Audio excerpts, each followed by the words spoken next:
नमस्कार साथियों, आप सभी को मैं सरवण राज जोश नीट जेआरएफ के आपके अपने प्लेटफॉर्म पे आप सभी का स्वागत करता हूं। साथियों, पता है आप सभी को कि आगामी होने वाले यूजीसी नीट दिसंबर 2025 का एग्ज़ाम होने जा रहा है, जिसका डेट अनाउंसमेंट भी कर दिया गया है, जिसे सभी को पता ही होगा।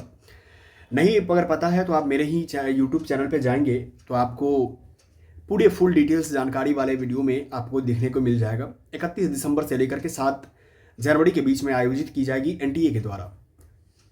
तो इसी को ध्यान में रखते हुए हमारी टीम जोश नीट जेआरएफ जो है आपके लिए history, geography, polity, economy, Hindi साहित्य, हिंदी जिसको कहते हैं, और तमाम विषय आपके समक्ष प्रस्तुत कर रही है। तो जितने यूनिट में विभाजित है यूजीसी नीट का सिलेबस, हर यूनिट में, साथ ही मैं पेपर 1 आपको पूरे कंप्लीट करवा रहा हूँ 10 यूनिट का, जिसमें से कुल मिला के 1, 2, 3 यूनिट कंप्लीट हो चुका है। अब जाइए लेक्चर को अटेंड कीजिए, आपको प्लेलिस्ट में मिल जाएगा, कंप्लीट वीडियो में भी और यूनिट वाइज भी मिल जाएगा। उसका साथ में पीवाईक्यू भी करते चलना है, क्योंकि पीवाईक्यू जब करेंगे तब जाके आपको कॉन्फिडेंस आएगा कि किस तरीके से प्रश्न आता है आपके एग्ज़ाम में। तब जाकर के आप क्या करते हैं, अपने आप को फिट होते हैं एग्ज़ाम के लिए, क्योंकि आपका मिशन जेआरएफ होना चाहिए। क्योंकि मिशन जेआरएफ तभी सफल हो पाएगा जबकि आपका पेपर 1 और पेपर 2 क्या हो, सही तरीके से एग्ज़ाम आपका हो जाए, सीबीटी मोड में जो एग्ज़ाम है। अब जानते हैं कि आज के लेक्चर में हम लोग संप्रेषण, जिसको कम्युनिकेशन बोलते हैं, उस कम्युनिकेशन वाले सेक्शन में ऑलरेडी मेरा एक लेक्चर हो चुका है। आज हम दूसरे लेक्चर में प्रवेश किए हैं। इस लेक्चर में प्रवेश किए हैं, और आपको प्रवेश करने के लिए आपको मैं पहले बता दूं कि क्या क्या हम लोगों ने देख लिया है इस लेक्चर में।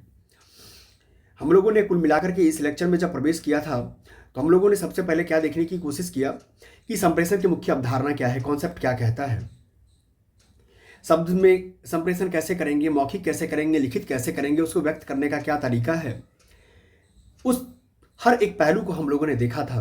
दूसरी बात, हम लोगों ने एक बात देखा कि जो सबसे बेहतरीन उदाहरण माना जाता है संप्रेषण का, वो वार्तालाप है। वार्तालाप कहने का मतलब आप जो बात करते हैं, तो बात करना भी क्या है, एक प्रकार का संप्रेषण ही है। ठीक है, बात करना भी क्या है, एक प्रकार का संप्रेषण ही है। ठीक है, तो इसमें बात कर में शिक्षा के स्तर पे बात करते हैं, शैक्षणिक, व्यावहारिक, प्रशासनिक, सामाजिक, तमाम स्तर पे आप लोग बात करते हैं। तो वो बात करने यानी अपनी भावना को दूसरे भावना तक पहुंचाना और दूसरे भावना को लेना, एक प्रकार क्या है, बातचीत का ही तो जरिया है। ठीक है, आप लोगों ने इसका उत्पत्ति से भी देख लिया, ऑक्सफोर्ड डिक्शनरी क्या कहती है ये भी देखा आपने। इफेक्टिव संप्रेषण क्या होता है वो भी देखा आपने। इफेक्टिव कम्युनिकेशन जिसको कहते हैं, दो तरफा होना चाहिए, टू वे में होना चाहिए, तब जाकर के टू वे स्ट्रीट होता है। तो समझते हैं हम लोग क्या कि संप्रेषण का इफेक्टिव बातें चल रही। प्रतिपुष्टि का मतलब होता है फीडबैक के तौर पे, कि जब आप कोई क्लास लेते हैं और फीडबैक आपको मिल जाता है सही, तो आप समझ जाते हैं कि मैंने जो पढ़ाया वो सही पढ़ाया या गलत पढ़ाया, बच्चे समझ रहे हैं कि नहीं। इन तमाम चीज़ों को हम लोगों ने लेक्चर 1 में देखने की कोशिश किया था, संप्रेषण के लेक्चर 1 वाले पार्ट में। ठीक है, आज इसी चीज़ को हम लोग आगे बढ़ाते हैं और हम लोग सेकेंड वाले लेक्चर में चलते हैं। पूर्व की भांति ही आपको पता है कि मैं वीडियो हटा देता हूँ, जिससे कि आपका कंसंट्रेशन बना रहे। ठीक है, चलते हैं। अब आज पढ़ेंगे नेचर ऑफ द कम्युनिकेशन, यानी संचार की प्रकृति क्या है, संचार क्या है या संप्रेषण क्या है, इसकी प्रकृति। क्योंकि यहाँ से प्रश्न प्रत्येक साल 5 प्रश्नों कम से कम बनता ही बनता है इस संप्रेषण वाले से, क्योंकि प्रति यूनिट वाइज बटा हुआ है ना। इसी कारण से मन से पढ़िए, क्योंकि एग्जाम आपके पास आप जान रहे फेस्टिवल्स और एग्जाम साथ चल रहा है आपका तैयारी, तो इसीलिए फेस्टिवल्स में समय देना है, निश्चित तौर पे एंजॉय करना है फेस्टिवल को भी। साथ में ये भी ध्यान रखना है कि मेरा पढ़ाई बाधित ना हो इस कड़ी में। ठीक है, क्योंकि पढ़ाई बाधित हो जाएगा तो फिर आप अपने पैरों पे खड़े नहीं हो पाएंगे और आपका एग्जाम क्लियर नहीं हो पाएगा। जेआरएफ करने क्यों करता है, जूनियर रिसर्च फेलोशिप इसीलिए मिलता है ना, क्योंकि आपको कुछ आर्थिक सहायता मिले यूजीसी की तरफ से, और आपको आर्थिक सहायता मिलता है तो आप अपने आप को पढ़ाई या किसी भी तरह का फेस्टिवल्स को एंजॉय कर पाते हैं। चलिए आगे बढ़ते हैं हम लोग। ठीक है, तो इसी कड़ी में हम लोग ने देखने की कोशिश किया कि जिस प्रकार से संप्रेषण की जो प्रकृति है, उस संप्रेषण की प्रकृति के अंतर्गत हम लोग देखते हैं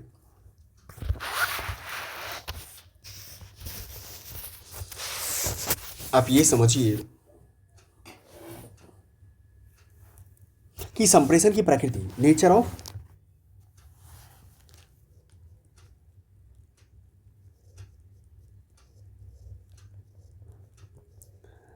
ऑफ कम्युनिकेशन।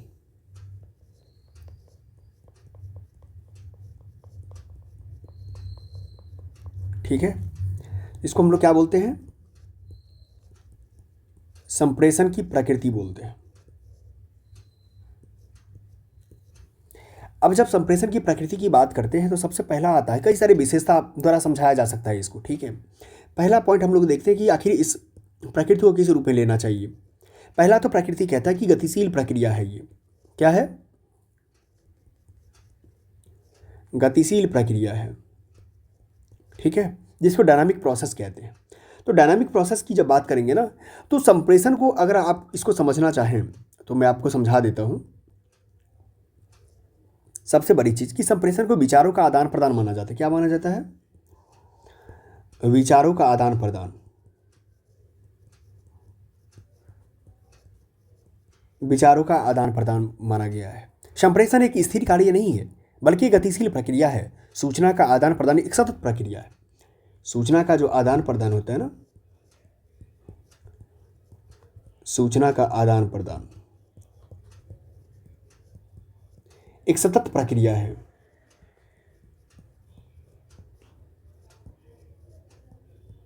ठीक है, ये बात समझ में आ गई आपको। दूसरी बात आती है कि इसी को हम लोग कैसे समझते हैं, इसकी प्रकृति के तौर पे, नेचर के तौर पे। तो दूसरा पॉइंट आता है कि संप्रेषण कौशल, संप्रेषण कौशल जिसको कहते हैं कम्युनिकेशन स्किल के बारे में बात करते हैं। संप्रेषण कौशल एक क्या है, इसके भी कई सारे अवयव कह सकते हैं आप, इसको पार्ट बना सकते हैं आप। जैसे इसको कह सकते हैं श्रवण कौशल होता है, सुनने की वाली जो कौशल को श्रवण कौशल ही बोलते हैं। एक वादक के तौर पे भी होता है, ये भी तो बजाने वाला जो वो क्या है, कौशल ही तो है। एक लेखक के तौर पे होता है, लेखन के तौर पे। और चौथा होता है पठन के तौर पे। क्या होता है? पढ़ाने के तौर पे या पठन के तौर पे होता है, ठीक है। इस तो ये संप्रेषण कौशल है, स्किल है। नेक्स्ट अगर आप देखें तो नेक्स्ट वाले पार्ट में बनता है, खासकर इसको अगर हम संप्रेषण कौशल की बात करेंगे ना, श्रवण, वादक के लेखक और पठन का, तो सामान्य रूप से हम लेखन कौशल और जो पठन कौशल पर अधिक बल देते हैं। क्या देते हैं? इस पर और इस पर अधिक बल देते हैं, ठीक है। जबकि वादक और श्रवण कौशल हम कम महत्वपूर्ण नहीं है।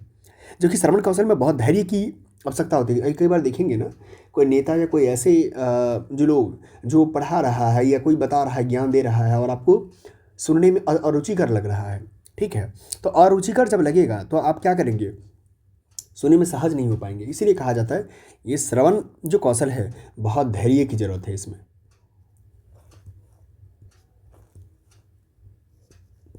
बहुत क्या चाहिए?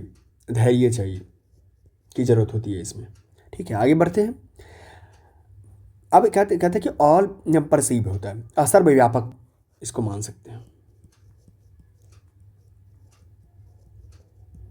सर्वव्यापक, ऑल परवेसिव। अब देखिए जब ये बात करेंगे ना तो इस कड़ी में एक बात जो निकल के आती है कि सर ये होता क्या है प्रकृति में। तो निम्न स्तर के जो कार्मिक मध्य स्तर के लिए सूचना या जानकारी प्रदान करते हैं। कभी भी होता है जो मध्य स्तर के प्रबंधक होते हैं, इस सूचना का क्या करते हैं? रूपांतरण या संक्षिप्तीकरण करने के बाद उच्च स्तर पे भेजता है। जैसे मान लिया जाए, इस चीज़ को समझिए कि सर्वव्यापक के तौर पे बात करेंगे तो कोई भी मैटर जो होता है, मैटर इस तरीके से बढ़ता है।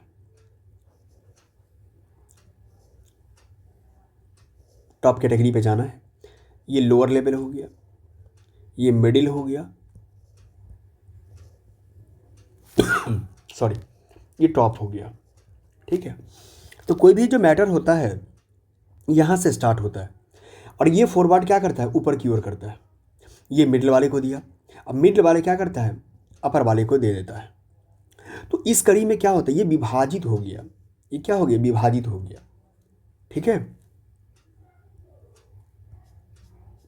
ये विभाजित हो गया, ठीक है। तो इस कड़ी में टॉप पे चला जाता है। यही इसका तरीका है। उच्च स्तर के अधिकारी तब इस निर्णय पर लेते हैं जबकि उसको पता है कि मध्य स्तर के अधिकारियों ने पर छानबीन करके बहुत अच्छे तरीके से क्या किया है, कोई भी मैसेज को फॉरवर्ड करने का काम किया है। नेक्स्ट कह सकते हैं इसको कि द्विमार्गी संदेश वाहन, प्रकृति के तौर पे बात कर रहे हैं हम लोग।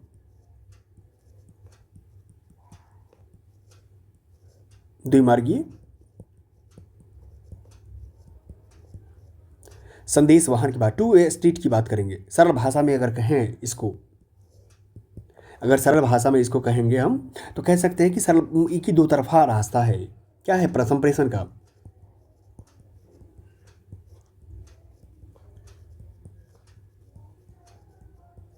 दो तरफा रास्ता है। संप्रेषण का क्या है? दो तरफा रास्ता है। ठीक है। संप्रेषण को प्रभावी तभी माना जाता है जब फीडबैक मिलता है। क्या मिलता है? प्रतिपुष्टि मिलता है। अगर मान लिया जैसे हम आपने कुछ पढ़ाया और आपको फीडबैक सही नहीं मिला तो उसको हम सही क्या करेंगे? एक नहीं मानेंगे। संदेश भाग फीडबैक के तौर पे प्रतिपुष्टि होनी चाहिए।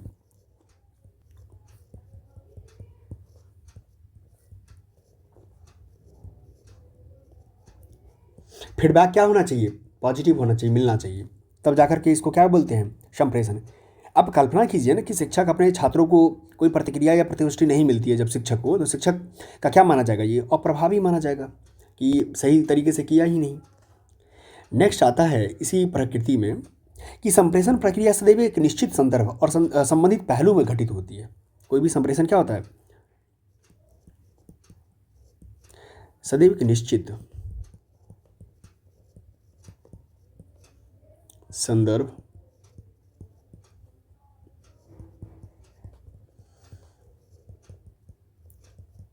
और संबंधित पहलू में घटित होती है। ठीक है। कोई भी चीज़ संप्रेषण का अर्थ खास करके यह संदेश जो इस बात पर निर्भर करता है कि आप क्या करते हैं। क्या करते हैं? कोई भी काम इस पर निर्भर करता है कि आप क्या करते हैं। क्या करते हैं, दूसरा कैसे करते हैं। कैसे करते हैं इस पर निर्भर करता है, क्योंकि कोई एक फिक्स डायरेक्शन होना चाहिए। एक ही संदेश को अधिकृत रूप जिसको ऑथोरेटिवली कहते हैं या पोलाइटली कहते हैं संप्रेषित किया जा सकता है। कोई भी चीज़ को भेजने का एक तरीका होना चाहिए। नेक्स्ट जो बात आती है, जैसे मान लिया जाए किसी चीज़ को आपको कोई गिलास पानी लेना है, देना है, तो आप मांगते हैं कि कृपया मेरे लिए एक पानी का गिलास लाइए या मुझे एक पानी का गिलास दीजिए। ठीक है। तो ये एक तरीका है संप्रेषण का। एक अर्थ परिवर्तित करते हैं। फिर कहते हैं समरूपता। समरूपता, समरूपता या अनुपूरकता। अनुपूरकता। ठीक है। समरूपता, सिमेट्री और कॉम्प्लीमेंट्री की बात हो रही है। जब बात इसका करेंगे नेचर के तौर पे, तो ये दोनों एक अच्छे संप्रेषण के क्या है? आदान प्रदान के विभिन्न अभिन्न अंग होते हैं। संप्रेषण आदान प्रदान के अंग है। आदान प्रदान के अंग है। आदान प्रदान के क्या है? एक अंग है। तो इसको समरूपता समानता को दर्शाती है और अनुरूपता विशेषताओं के में मतभेद को दर्शाती है। मैं इसको भी लिख देता हूँ। जैसे इसका बात करेंगे तो समरूपता खास करके समानता को दर्शाती है। समानता को दर्शाती है। अनुपूरकता विशेषताओं में मतभेद को दर्शाती है। विशेषताओं में मतभेद को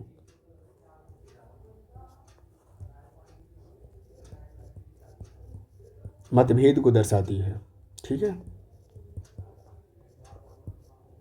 तो ये आप समझ में आ गया कि जो कभी भी समरूपता की बात करेगा, सिमेट्री की बात करेगा, तो ये तुम आपको क्या बात करेगा? समानता की बात करेगा। और जो कॉम्प्लीमेंट्री बात करेगा ये विशेषताओं में मतभेद को बात करेगा। ठीक है। तो ये बात आपको समझ में आ गया। अब नेक्स्ट आता है कि संप्रेषण सदैव एक संदर्भ में होता है। क्या होता है संप्रेषण? संप्रेषण जो होता है सदैव एक संदर्भ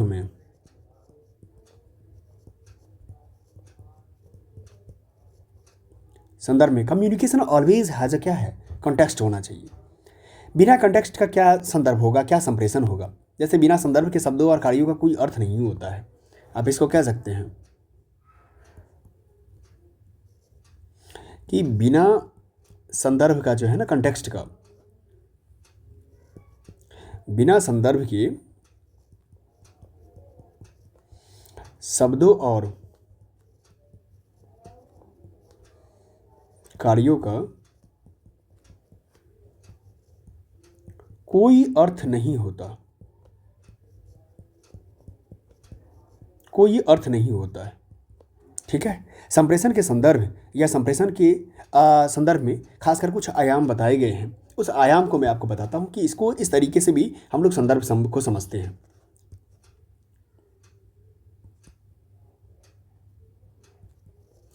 आप कह सकते हैं कि फिजिकल कॉन्टेक्स्ट होता है। क्या होता है? भौतिक संदर्भ होता है। अगर कोई चीज़ें या स्थान की अगर मान लिया जाए भौतिक परिस्थितियाँ फिजिकल कंडीशंस को संदर्भित करता है या उस जगह को भी दर्शाता है जहाँ पर संप्रेषण होता है, जैसे सम्मेलन कक्ष हो गया या कोई सभागार हो गया, शिक्षण का जो कक्ष है, वो सभी क्या है? एक प्रकार का फिजिकल एग्जाम्पल में अगर समझना चाहें इसको तो खुली सभा कह सकते हैं। खुली सभा हो गया, सम्मेलन कक्ष हो गया, सम्मेलन कक्ष हो गया, ये सब क्या है कि जहाँ पर वो घटना होता है फिजिकल कंडीशन की बात कर रहा है। ठीक है। दूसरी बात इसी में आ जाती है, मैं आपको सिर्फ संप्रेषण के बारे में जो है ना, संप्रेषण जो संदर्भ कंटेक्स्ट कितने कंटेक्स्ट होते हैं वो हमें पता है। एक होता है सोशल कंटेक्स्ट, होता है सामाजिक, होता है सामाजिक संदर्भ भी तो होता है। बिना सामाजिक संदर्भ के कैसे काम चलेगा? जैसे मान लिया जाए सामाजिक संदर्भ की बात करें, संदेश का अर्थ क्या लिया जाए या प्रेषक और प्राप्तकर्ता के खासकर पारस्परिक संबंध और भूमिका पर निर्भर करता है।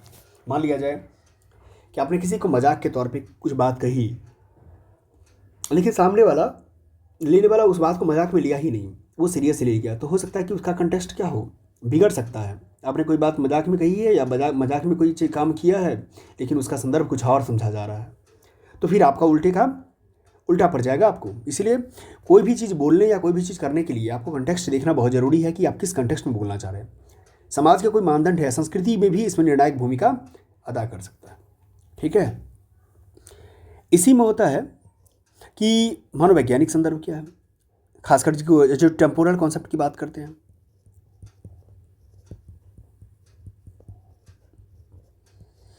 मनोवैज्ञानिक संदर्भ की बात कर रहे हैं तो मनोवैज्ञानिक संदर्भ में क्या है? एक औपचारिक या अनौपचारिक मित्रता या अमित्रता आदि पर्यावरण संबंधी विशेषताओं को संदर्भ करता है। यदि किसी दिन अध्यापक की मनोस्थिति मूड अच्छी नहीं है तो इसका प्रभाव कुछ हद तक शिक्षण पर पड़ना स्वाभाविक है। क्या है? शिक्षण पर पड़ना स्वाभाविक है। तो इसीलिए आपका मान लिया जाए कॉपी आपने चेक किया, आप एग्जामिनर हैं, आप कॉपी चेक कर रहे हैं और आपका मूड उस दिन ठीक नहीं है, तो हो सकता है कि अच्छे विद्यार्थी को भी मार्क्स क्या करेंगे, कम कर देंगे। यदा होता भी ऐसा है। तो मनोवैज्ञानिक पर भी डिपेंड करता है। मूड अच्छी नहीं होने पर भी इसका प्रभाव पड़ जाता है। आए दिन अपने सुनते भी होंगे विद्यार्थी के मुँह से कि मैं इतना अच्छा लिखा था फिर भी मुझे मार्क्स कम दिया गया है। तो ये भी देखना पड़ता है। एक होता है कि खास करके साइकोलॉजिकल, तो मैंने बता ही दिया आपको। सामयिक होता है जो उस दौर में, सामयिक संदर्भ। ठीक है। खासकर ये संप्रेषण के समय तथ्य को संदर्भित करता है। क्या करता है? समय को ज़्यादातर ये व्यक्त करने का काम करेगा।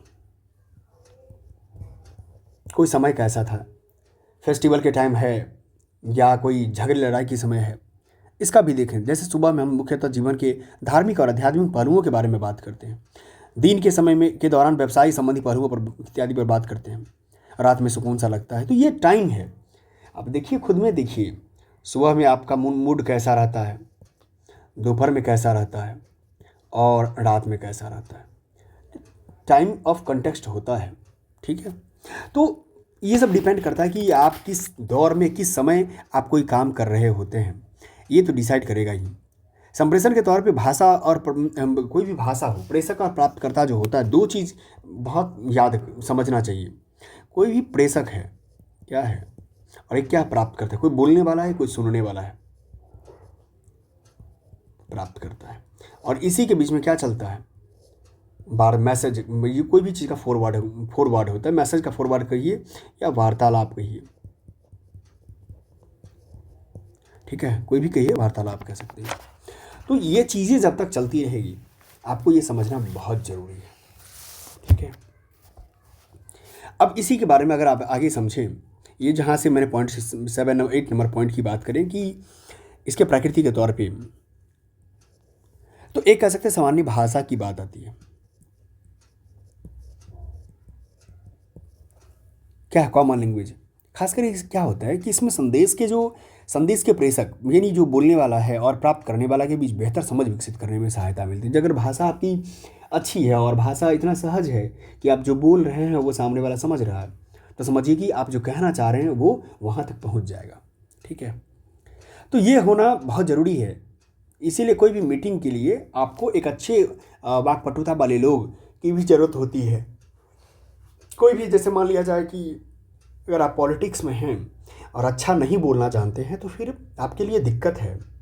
आप अपनी बात को जनता तक पहुंचा नहीं पाएंगे, क्योंकि जनता की जो मेंटालिटी है वो, जनता की मेंटालिटी हो या ना हो, पूरी दुनिया की मेंटालिटी है कि जो बोलेगा उसी को तो दुनिया सुनेगी ना। आप बोलेंगे ही नहीं तो सुनेगी क्या दुनिया। इसलिए बोलना एक मतलब कॉमन लैंग्वेज बहुत ज़रूरी है। इसीलिए आप देखिए धार्मिक स्तर पर भी देखेंगे तो बौद्ध धर्म ने क्या किया, अब वो संस्कृत की भाषा को छोड़ करके जो क्लिष्ट भाषा थी, वो सवर्णों की भाषा थी, उसको छोड़ करके क्या किया, उस समय के पाली प्राकृतिक भाषा को अपना और अडॉप्ट किया, जो वहाँ की बोलचाल की भाषा थी। ठीक है, विद्यापति को लेंगे तो वहाँ के जो बोलचाल की अभट अपभ्रंश भाषा थी उसको लिया। तो कुल मिला के कहने का मतलब क्या है कि जिस दौर में आप हैं, अगर वहाँ की भाषा वैसी है, अगर अधिक जनता तक जानी है, तो कबीर को आप देख सकते हैं, कुछ ऐसे ही चीज़ें दिखाई पड़ेगी आपको। नेक्स्ट पॉइंट आता है कि भाव प्रदर्शन, गेस्चर की बात आती है, किस भाव में बोला गया है। ठीक है, गेस्चर की बात, जैसे संप्रेषण को संकेतों के माध्यम से भी आयोजित हम लोग ऑर्गेनाइज करते हैं, ये बात आपको पता ही, संकेत मैंने बता ही दिया था, हाथ से इशारा कर दिए, कुछ भी कर दिए। ठीक है, संकेत के बारे में बात हो रही है। दूसरा आता है कि यह खासकर ये आवश्यक नहीं है कि संप्रेषण सदैव मौखिक और लिखित हो, स्वाभाविक बात है, कोई ज़रूरी, आप देखते हैं कई बार नैनो से नैनो में दो चार हो जाता है। ठीक है, तो नैनो से नैनो में दो चार जो हो जाता है, ये क्या है, आपने तो कुछ लिखा नहीं, आपने कुछ बोला भी नहीं, लेकिन कुछ सांकेतिक ऐसा आपने ट्यून मैसेज भेजा कि उससे क्या हो गया, आपका लाइन क्लियर हो गया। तो ये सब भी तो होता है ना। जैसे शारीरिक संकेतों में भी ऐसे भी संप्रेषण किया जा सकता है। शारीरिक संकेत की बात हो रही है, क्या बात हो रही है, शारीरिक संकेत की बात हो रही है।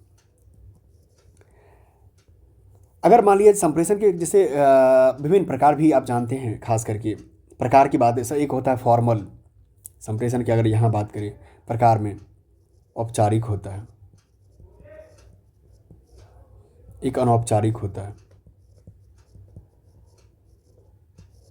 और इनफॉर्मल होता है, एक मौखिक या गैर मौखिक विभिन्न प्रकार के हो सकते हैं। इसी में एक मौखिक होता है,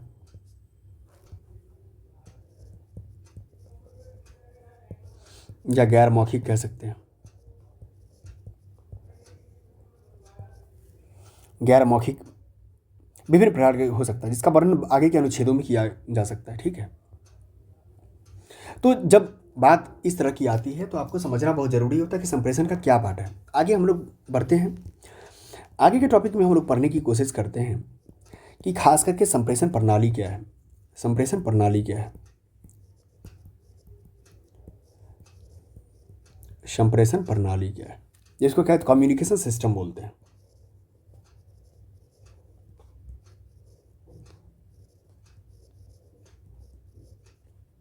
कम्युनिकेशन सिस्टम की बात करते हैं।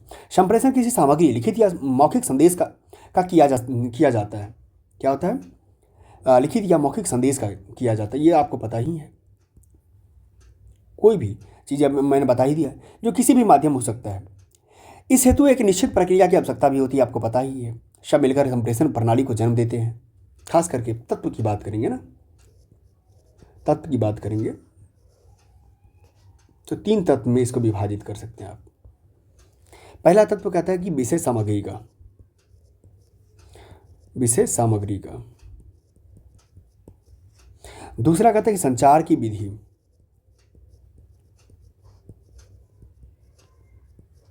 तीसरी बात कहती है कि संचार की प्रक्रिया।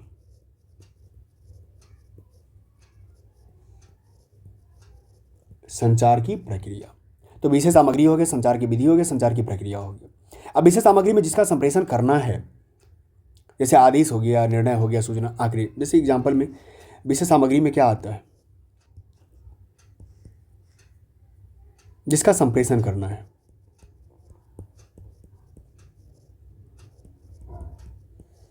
जिसका संप्रेषण करना है। अगर एग्जाम्पल की बात करें तो आदेश हो गया, कोई निर्णय हो गया, ठीक है, कोई सूचना हो गया, कोई आंकड़ा हो गया। अगर दूसरा बात है संप्रेषण की विधि या तरीका में क्या हो सकता है, तो जैसे लिख कर, विधि क्या है, लिख कर, बोल कर, सुन कर, ये क्या है कि विधि है, या आचरण से भी तो कह सकते हैं हम, आचरण के द्वारा। आगे आता है कि संचार की प्रक्रिया की बात करेंगे तो इसमें संदेश के स्रोत से लेकर संदेश पहुंचने तक सभी आवश्यक अंग आते हैं।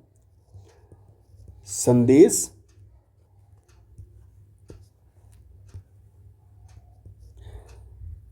स्रोत से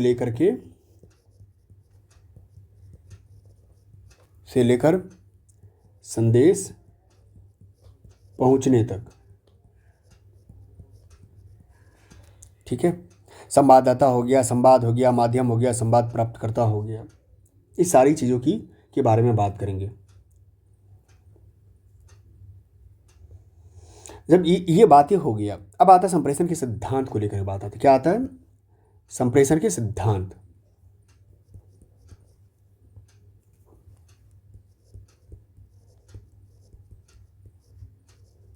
संप्रेषण का सिद्धांत, इसको कह सकते हैं कि बेसिक प्रिंसिपल्स ऑफ कम्युनिकेशन।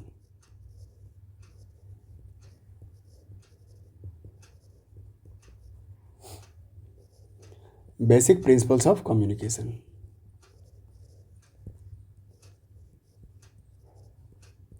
ठीक है।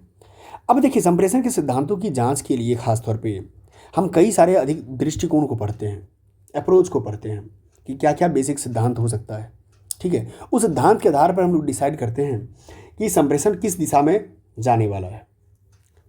इसी संप्रेषण के भाग में हम लोग देखते हैं कि पहला पार्ट बनता है कि सिद्धांत के तौर पे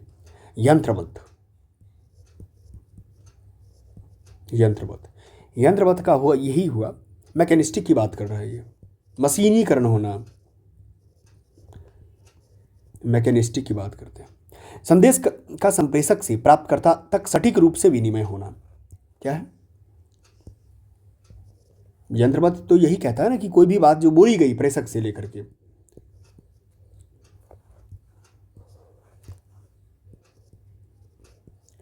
प्रेषक से लेकर के प्राप्तकर्ता तक पहुंचाना, सटीक पहुंचना, कैसे, सटीक होना चाहिए, ठीक, सटीक रूप से विनिमय होना चाहिए। दूसरी बात आती है कि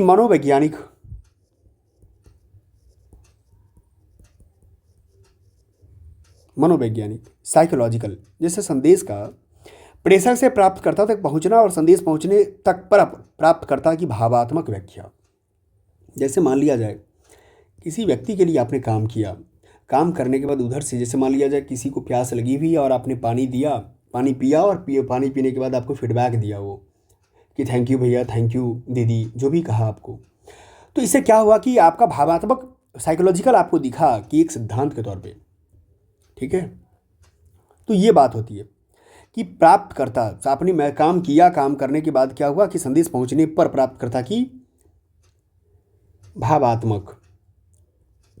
भावनात्मक व्याख्या की बात हो रही है, किसके द्वारा, प्राप्तकर्ता द्वारा,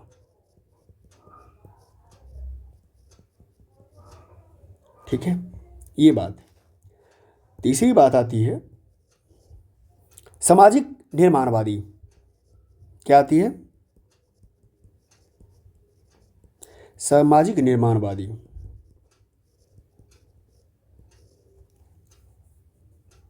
ठीक है।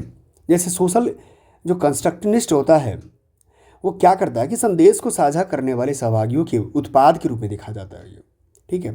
फिर संदेश में कुछ अर्थ का जुड़ना भी शामिल हो सकता है इसमें, और अर्थ जुड़ने के बाद संदेश के उपयोगी अर्थ पर ध्यान केंद्रित करना कि क्या करना है, उपयोगी संदेश के उपयोगी अर्थ पर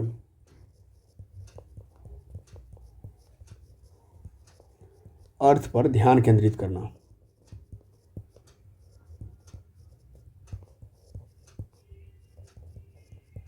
ठीक है, ध्यान केंद्रित करना। ये भी बात है। चौथा बात आता है कि प्रसारण मॉडल।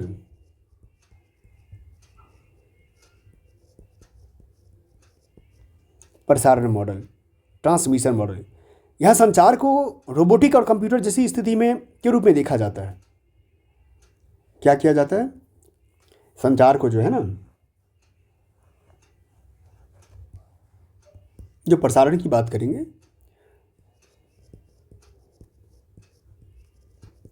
रोबोटिक और कंप्यूटर जैसी स्थिति के रूप में देखा जाता है। ठीक है। नेक्स्ट अगर बात करें कि इसका सिद्धांत क्या है, तो एक है प्रणालीगत। क्या है? प्रणालीगत, जिसको सिस्टमैटिक कह सकते हैं। यह संचार या नए संदेश जो होता है वो एक प्रकार के थ्रूपुट के माध्यम से के अनुसार चलते रहते हैं। दूसरे शब्दों में इसको कहें तो संचार लोगों के माध्यम से यात्रा करता है। क्या करता है? संचार जो है ना, लोगों के माध्यम से यात्रा करता है। आपको मैंने कहा एक सामाजिक चीज़ें हैं, लोगों के माध्यम से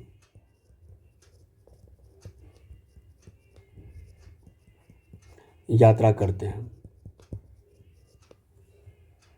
और संदेश की व्याख्या और पुनर्व्याख्या चलती रहती है। व्याख्या और पुनर्व्याख्या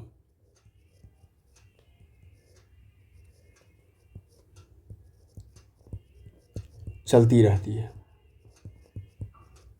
इस तरह से बातें प्रणाली चलती है। एक लास्ट में आता है आलोचनात्मक पक्ष। क्या आता है? आलोचनात्मक पक्ष, जो किसी भी चीज़ के लिए जरूरी है, कोई भी संप्रेषण के लिए आलोचनात्मक पक्ष।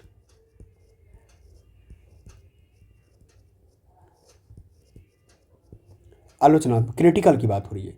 खासकर इस सिद्धांत को व्यक्तियों और सामाजिक समूहों की शक्ति और उत्पीड़न के स्रोत के रूप में देखा जाता है।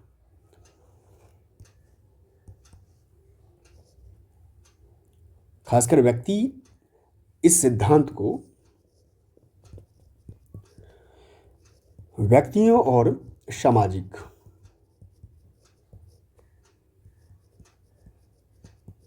समूहों की शक्ति और उत्पीड़न के स्रोत के रूप में देखा जाता है। ठीक है। अब इसको कह सकते हैं इस स्तर पर एक विशेष खास करके सिद्धांत का निरीक्षण संचार की प्रकृति पर के रूप में देखा जाता है कि जिस सिद्धांत की सीमाओं के भीतर देखा गया, मतलब सीमा की बात हो रही है। ठीक है।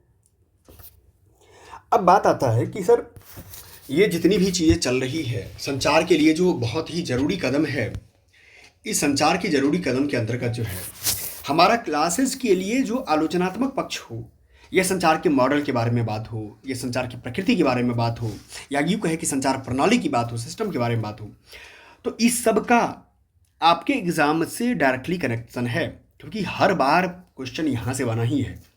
इसीलिए एक एक करके क्या कीजिए, हर चीज़ का नोट्स बना करके, जैसे देखिए मैंने आपको यही बताया है तत्व को लेकर के, विषय सामग्री क्या होता है, संचार की विधि क्या है, संचार की प्रक्रिया क्या है, एक एक चीज़ को लेकर के जो हम लोगों ने देखा, वो देखने के बाद आपको लगा होगा कि क्या हम लोग के पढ़ने के नज़रिए में बदलाव आया कि नहीं। एक तो पहली बात शॉर्ट नोट्स बन गया आपका पेपर, हर यूनिट का शॉर्ट नोट्स बन गया। और आपको मैं फिर कहता हूँ कि जब शॉर्ट नोट्स बनने के बाद आप जब तैयारी करेंगे और आप रिवीजन करेंगे, क्वेश्चन बनाएंगे, तब आपको यही नोट्स, यही चीज़ें, अभ्यास आपके काम आएगा। ठीक है। चलिए, इसी के साथ मैं चाहता हूँ कि आगे जो मेरी कक्षाएँ होने वाली है उसके इंतज़ार में रहिए। ठीक है। इंतज़ार बहुत ही, मतलब ऑलरेडी क्लास अपलोड तो होते ही रहते, आपको पता ही है, कंटिन्यू क्लास आ ही रहा है, तो आप उसको क्लास को एंजॉय कीजिए, तैयारी मस्त से करते रहिए, क्योंकि आपका एग्ज़ाम है और एग्ज़ाम पास करना बहुत ही ज़रूरी है।